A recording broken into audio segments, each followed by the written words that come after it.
नमस्कार, मी प्रेरणा भालेराव। आपण पाहत आहात महाराष्ट्र टीव्ही लाईव्हचं बातमीपत्र।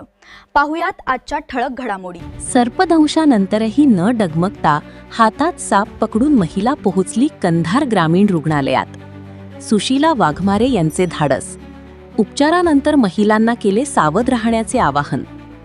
शेतात काम करत असताना एका 60 वर्षीय महिलेला सापानी चावा घेतला। विशेष म्हणजे चावा घेतल्यानंतरही साप तिच्या अंगाला गुंडाळून बसला होता। मात्र प्रसंगावधान राखत महिलेने धाडसाने त्या सापाला पकडून थेट कंधार येथील ग्रामीण रुग्णालय गाठल्याची घटना समोर आली आहे। ही धाडसी महिला सुशीलाबाई श्रीरंग वाघमारी, वय 60, रा गोलेगाव, तालुका लोहा या आहेत।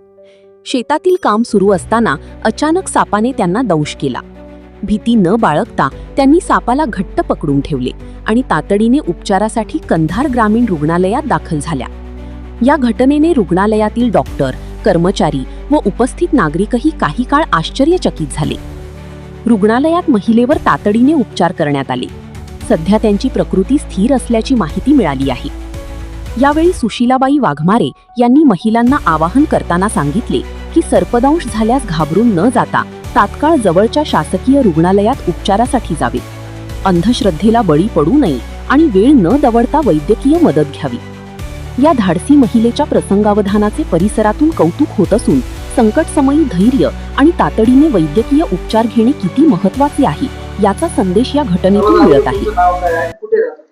सुशीलाबाई श्रीरंग, गोलेगाव, राहणार विजयगडला राहतो। आज आपण शेतीकडे काम करण्यासाठी गेलो होतो। शेतामध्ये नेमका काय प्रसंग घडला होता? शेतामध्ये ट्रॅक्टरवाल्याला बोलवाय गेलो, हनुमगडाचं ट्रॅक्टर, त्याने मला उद्या पेरून देतो। माझं म्हणणं इकडे गेले, मला देते 4 वाजता पेरून, म्हणून मी थांबलो की मग मी झोपी गेलो खोपी मध्ये। मग तिकडून आलं की बोटाला धरलं की मग मी मुंडकं धरलो त्याचं सापाचं।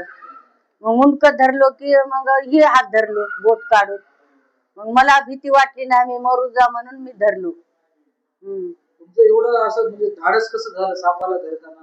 अनेक महिला ज्या आहेत ते घाबरतात। ते मला घाबरायचं नाही, मला का असा माझ्यावर अत्याचार इतकी झालं। माझ्या बायानं मला कोर्टात घातला 7 वर्ष, माझी जिंदगी अशी का म्हणून। तुमच्यासारख्या अनेक महिला शेतामध्ये काम करत असतात। तुम्ही आज जे साप धरून आले, एवढं धाडस दाखवले तुम्ही, इतर महिलांना तुम्ही काय सांगणार आहेत? असं जर त्या ठिकाणी साप आला तर त्यांना आव्हान काय करणार? इतर महिला डर होत्या, आम्ही डर नाही होत। त्यांना आव्हान काय करणार? जर साप ज्यावेळेस चावला त्यावेळेस तुम्ही घेऊन या असं काय सांगणार आहे? चावलं तर बी मी घाबरलो नाही, बोट तोंडातून काढलो, सरप राहू ना धामीन राहू। दुसऱ्या महिलांना तुम्ही काय सांगणार आहे? महिलाला धटरा, असंच हे करा, चांगलं राहा, धट राहून हे करा, भियाचं नाही सर्पाला असं।